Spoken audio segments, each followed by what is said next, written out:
Welcome to Raglannskitchen.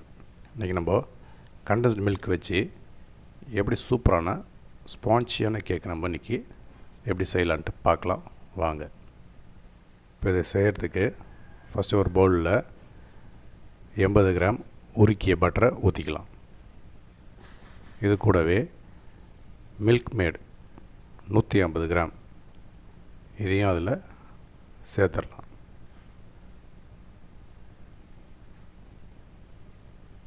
இதோட 150 gram மைதா மாவு இதை நம்ம பாதி சேர்த்து இதை நம்ம நல்லா அதோடு சேர்த்து மிக்ஸ் பண்ணிக்கலாம்.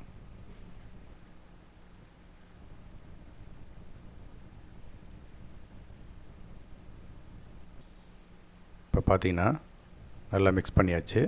இப்போ இதோட மீதி இருக்கிற மைதா மாவையும் அதில் சேர்த்துக்கலாம். இதோட பேக்கிங் பவுடர் 1 ஸ்பூன் அதையும் போட்டு இதையும் சேர்த்து நல்லா ஒன்றோட ஒன்று மிக்ஸ் ஆகிற மாதிரி நல்லா மிக்ஸ் பண்ணிப்போம். இப்போ நல்லா மிக்ஸ் பண்ணியாச்சு. இதோட 50 கிராம் பால் இதையும் அதில் சேர்த்து இதையும் நல்லா மிக்ஸ் பண்ணிடலாம்.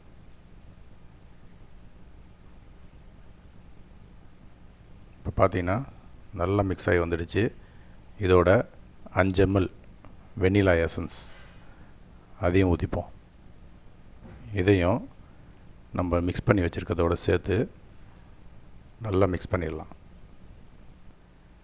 இப்போ பார்த்தீங்கன்னா நல்லா மிக்ஸ் பண்ணியாச்சு. இதுக்கப்புறம் நம்ம பேக்கிங் ட்ரே எடுத்துக்கலாம். இதில் கீழே பட்டர் பேப்பர் வச்சு எல்லா சைட்லேயும் பட்டர் அப்ளை பண்ணிக்கலாம். இப்போது எல்லா சைடும் பட்டர் அப்ளை பண்ணியாச்சு. இப்போ நம்ம மிக்ஸ் பண்ணி வச்சதை இதில் சென்டராக ஊற்றிடலாம்.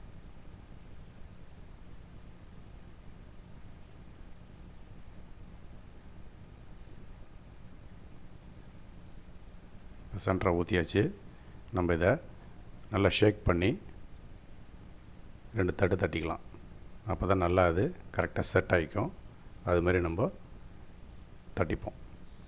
இதுக்கப்புறம் ஒரு பவுலில் டுட்டி ஃப்ரூட்டி கொஞ்சம் போல் எடுத்து அதில் மைதா மாவு போட்டு நல்லா மிக்ஸ் பண்ணிவிட்டு நம்ம அதை அப்படியே இதுக்கு மேலே லேசாக ஸ்ப்ரெட் பண்ணிக்கலாம்.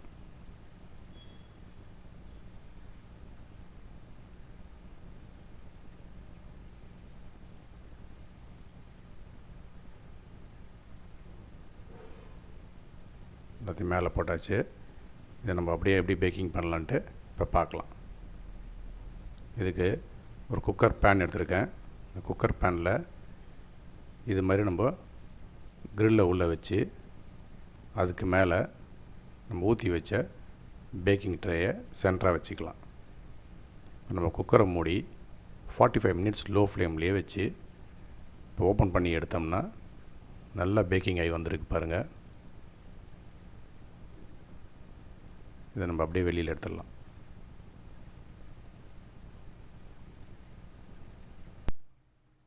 இப்போ நல்லா ஆரம் வச்சாச்சு. இப்போ நம்ம ஒரு ஸ்பூன் எடுத்து அது பேக் சைடில் திருப்பி இந்த சைடை கொஞ்சம் நம்ம ரிலீஃப் பண்ணிக்கலாம்.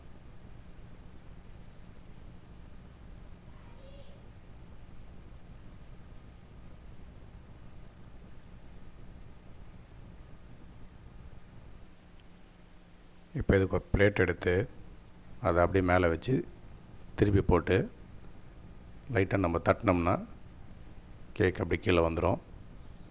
இதுக்கப்புறம் இது நம்ம போட்டிருந்த பட்டர் பேப்பரையும் நம்ம அப்படி மெதுவாக ரிமூவ் பண்ணிடலாம். இப்போ இதுக்கு மேலே ஒரு ட்ரேவையோ பிளேட் வச்சோ திரும்ப திருப்பி வச்சோம்னா கேக் இப்போது சூப்பராக வந்திருக்கு. இப்போ நம்ம அதை கட் பண்ணி எடுத்துடலாம். இப்போ பார்த்தீங்கன்னா எவ்வளோ ஸ்பான்ச்சியாக சூப்பராக கேக் நல்லா பேக்கிங் ஆகி வந்திருக்கு. இப்போ சூப்பரான ஸ்பான்ச்சியான கேக் ரெடி. நீங்களும் இந்த கேக்கை வீட்டில் செஞ்சு பார்த்து உங்களுக்கு பிடிச்சிருந்துச்சுன்னா என் சேனலுக்கு லைக் பண்ணுங்கள், சப்ஸ்கிரைப் பண்ணுங்கள், கூடவே பெல் பட்டனை ப்ரெஸ் பண்ணுங்கள். இனி வரும் சமையலில் சந்திப்போம். ராக்லன்ஸ் கிச்சன். தேங்க்யூ.